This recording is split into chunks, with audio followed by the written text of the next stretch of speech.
that the Nigerian Bar Association has sued the Inspector General of Police, Egbetokun, over the tinted glass permit policy, saying the move is illegal. The IGP had in April introduced a policy instructing the public to apply for and get annual motor tinted glass permits from the Nigeria Police Force for a stipulated amount. A platform was for the application to be processed, but the Nigerian Bar Association at its pre-conference NEC meeting held on the 23rd of August 2025 said it would challenge the legality of the Nigeria Police Force tinted permits policy in court. It described the move as a violation of the rights of the citizens and has raised several other genuine concerns, including the validity of the Motor Tinted Glass Prohibition Act, Decree 1991, a military-era law under which the police has sought refuge. The Nigerian Bar Association, through its section on Public Interest and Development Law, SPIDL, on Wednesday, 2nd of September, instituted a public interest action before the Federal High Court, Abuja. For more on this development, a lawyer, Oladoto Hassan, joins me on the news at 7. Mr. Hassan, good to have you join us. The NBA is challenging the legality of the tinted glass permit policy of the Nigeria Police Force. Do you support that move? And which specific rights now does the NBA believe are being infringed upon?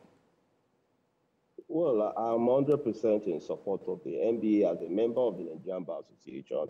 The NBA is not just for lawyers in this respect. It stands for the heart of the nation.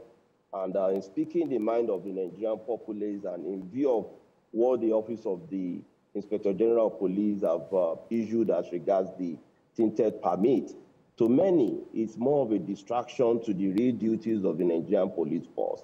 We understand that the IGP is really all out to checkmate the illicit use of tinted glasses. But in this regard, what the police should really concentrate more is to ensure that proper scrutinies are being done on checkpoints whereby there are black spots, and in view of the fact that people who use tinted glass is not an immunity for them to be checked at the particular point in time while they are on the road. So to me, the way the police is going about it, to me, is an ultra-virus of their duty when it comes to overseeing into registration of vehicles and all other things that the Nigerian police have introduced in the recent times. So Hassan, this is more restriction. So I will implore the Nigerian police to step that down. In fact, it will be to the benefit of Nigerians to step that down.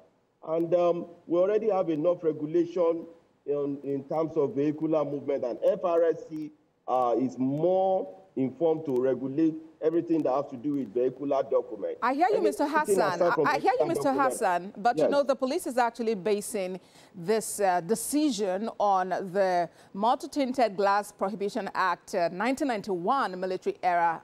So I'm wondering to what extent you think such decrees remain valid or enforceable in a constitutional democracy like Nigeria today. It is most undemocratic and disheartening for us to be citing at this age and times military decree. We have a lot of such military decree in our Land Use Act. We have them in various of our laws. And it's high time Nigeria equally do away with military-infested law. As far as the constitution of the land is concerned, it's high time the NBA writes the president to discontinue the Decree 24 of Abu Salami. We cannot continue to hold ourselves to the jugular.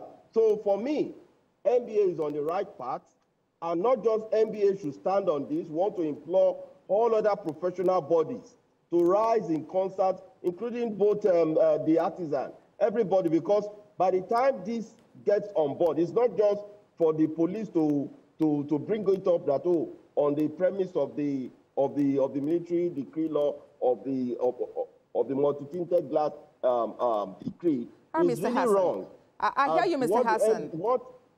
We need to wrap up the conversation now. As we do that, what do you consider, the implications that this lawsuit could have for broader issues of police accountability and the rule of law in Nigeria, especially regarding how policies affecting human rights are introduced? I think the best way to really assert rule of law is through the court. And our court have always been the last hope of the common man. I'm very optimistic.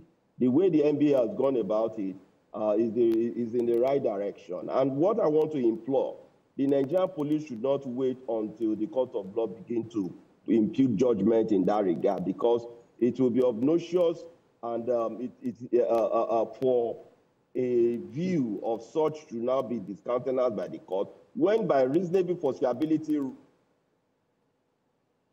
Dr. Hassan. We know what the Office of the IGP is working on, is a travails of the law, and it's very important for the sake of the society, for natural justice, equity, and good conscience.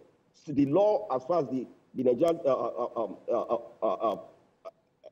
police force is going, is repugnant to equity, natural justice, and good conscience. The best way to get...